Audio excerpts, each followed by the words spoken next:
వాదనను ప్రజల వేదనను ఇవాళ ప్రభుత్వం ముందు పెట్టడంలో అది శాసనసభలో అయితేనేమి ప్రజాక్షేత్రంలో అయితేనేమి సోషల్ మీడియాలో అయితేనేమి చాలా బలంగా బీఆర్ఎస్ పనిచేస్తున్నది.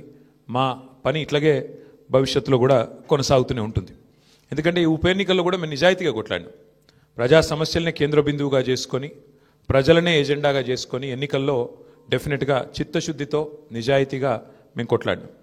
మీకు తెలుసు ఎట్లా ఎన్నికలు జరిగినాయి కూడా అందరు చూసినారు, నేను చెప్పక్కర్లేదు ప్రత్యేకంగా. మరి మొత్తం ఎన్నిక ప్రచారం ముగిసేదాకా ఎట్లా జరిగింది, ప్రతి సర్వేలో కూడా బీఆర్ఎస్ గెలుస్తుందని ఎట్లా చెప్పింది, ఆ తర్వాత ఆఖరి 3 రోజులు ఏం జరిగింది ఇదంతా ప్రజలు చూసినారు. కానీ అందులోకి పోను, అవి చెప్పను. కానీ ఒకటి మాత్రం వాస్తవం, ఈ ఎన్నిక డెఫినెట్గా మరి మాకు కొత్త ఉత్సాహాన్ని ఇచ్చింది, కొత్త బలాన్ని ఇచ్చింది. ఎందుకంటే మరి స్పష్టంగా ప్రజలు ఒక తీర్పు ఇచ్చారు. ఈ రాష్ట్రంలో ప్రత్యామ్నాయం కేవలం బీఆర్ఎస్ మాత్రమే. ఇంకా అది అందులో అనుమానమే లేకుండా ఖచ్చితంగా ఈ ప్రభుత్వం ఏదైతే పనిచేస్తుందో వారికి ప్రత్యామ్నాయంగా పోరాడుతున్న ఒకే ఒక్క పార్టీ బీఆర్ఎస్ అనే మాట స్పష్టంగా ప్రజలు చెప్పారు. డెఫినెట్గా దాన్ని కూడా మేము మాకు ఒక సానుకూల అంశంగానే తీసుకుంటా ఉన్నాం. సరే, ఇక ఈ ఎన్నికల్లో ఏ రకంగా అధికార యంత్రాంగం మోహరించింది, ఏ రకంగా వారు పనిచేశారు, ఇవన్నీ కూడా మీ కళ్ళ ముందున్నాయి. నేను వాటి విషయంలోకి ఎక్కువగా పోను. 2014 నుంచి 2023 మధ్యన కూడా చాలా ఉప ఎన్నికలు మన రాష్ట్రంలో జరిగినాయి. దాదాపు 7 ఉప ఎన్నికలు జరిగినాయి.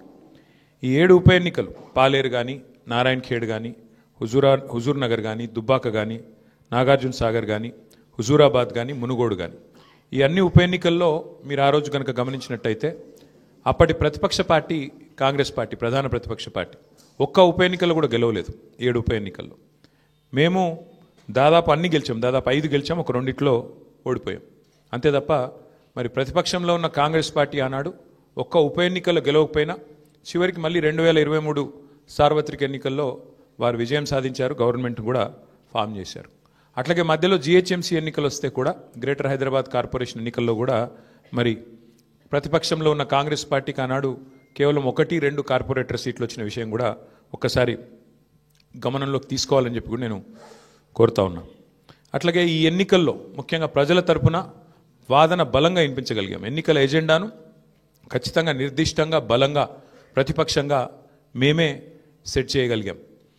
ప్రజా సమస్యలను ప్రధానంగా 6 గ్యారంటీల అమలులో ప్రభుత్వ వైఫల్యాన్ని బలంగా ప్రజల్లోకి తీసుకొని పోయాం. 6 గ్యారంటీల విషయంలో ప్రభుత్వం చేసిన మోసాన్ని తీసుకొని పోయాం.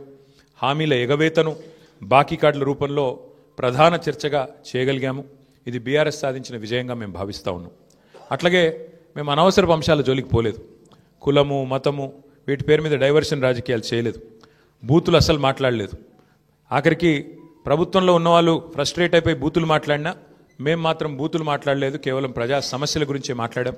చాలా హుందాగా ఈ ఎన్నికల్లో కొట్లాడినామని చెప్పి నేను అనుకుంటా ఉన్నాను. అట్లాగే జనాలకు అవసరమైన పాయింట్లు, ప్రజలకు అవసరమైన పాయింట్లను మాత్రమే చర్చకు పెట్టాం. కాంగ్రెస్, బీజేపీ ఎన్ని రకాలుగా మమ్మల్ని కవ్వించే ప్రయత్నం చేసినా సంయమనం కూడా పాటించాం. అట్లాగే మేమేం చేశాము, ఎందుకంటే ఒక 10 ఏళ్ళు ప్రభుత్వాన్ని నడిపిన ఒక జవాబుదారీ పార్టీగా, ఒక బాధ్యత గల ప్రతిపక్షంగా 10 ఏళ్ళు మీరు ఏం చేశారు జూబ్లీహిల్స్ కంటే 5,328 కోట్లతో అభివృద్ధి సంక్షేమ కార్యక్రమాలు చేశామని చెప్పి లెక్కల సహితంగా మరి ప్రజల ముందు పెట్టాము. చాలా పారదర్శకంగా పనిచేశామని చెప్పి ఎన్నికలు కూడా పోయినాం.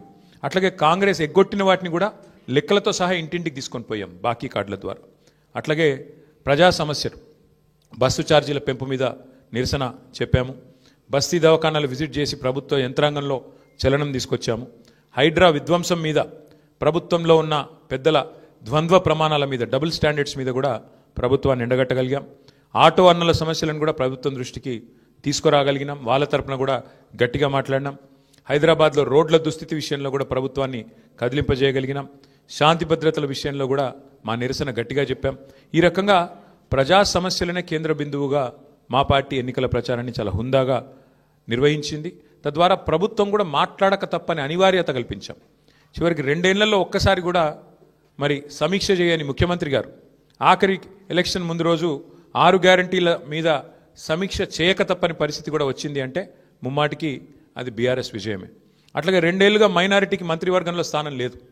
బీఆర్ఎస్ ఏదైతే మరి మంత్రివర్గంలో ఇట్లా మైనారిటీలకు స్థానం లేదు, ఒక ఎంపీ లేరు, ఎమ్మెల్యే లేరు, ఎమ్మెల్సీ లేరు అని గట్టిగా మాట్లాడితే చివరికి అనివార్యంగా అజారుద్దీన్ గారికి మంత్రి పదవి ఇయ్యక తప్పని అనివార్యత కల్పించింది కూడా ఖచ్చితంగా మా యొక్క ఎన్నికల ప్రచార సరళి. తప్పకుండా ప్రధాన ప్రతిపక్షంగా మరి మా బాధ్యత మేము నిర్వర్తించినాం. సరే, సహజంగానే ఒకటి మాత్రం ఉంది, గెలుపు ఓటములు పెద్దలు కేసీఆర్ గారు ఎప్పుడు చెప్తుంటారు, గెలవాల్సింది పార్టీలు కాదు, గెలవాల్సింది ప్రజలు అని. మేము కూడా మనస్ఫూర్తి కోరుకునేది ప్రజాస్వామ్యంలో చర్చ జరగాల్సిందే, మీడియాలో జరగాల్సిందే, బయట జరగాల్సిందే, తప్పకుండా ప్రజల్లో కూడా జరగాల్సిందే. ఈ ఎన్నిక ఎట్లా జరిగింది అనే విషయంలో కూడా చర్చ జరగాలి. ఎందుకంటే ఈరోజు కాదు, మేము నెల రోజుల ముందే చెప్పాం ఎన్ని రకాల అక్రమాలకు కాంగ్రెస్ తెరలేపిందో చెప్పాం. అభ్యర్థి యొక్క సొంత తమ్ముడికి 3 ఓట్లున్న విషయాన్ని మీ ముందు పెట్టాం, ఆధారాలతో సహా మేము స్పష్టంగా మీ ముందు బయట పెట్టాం.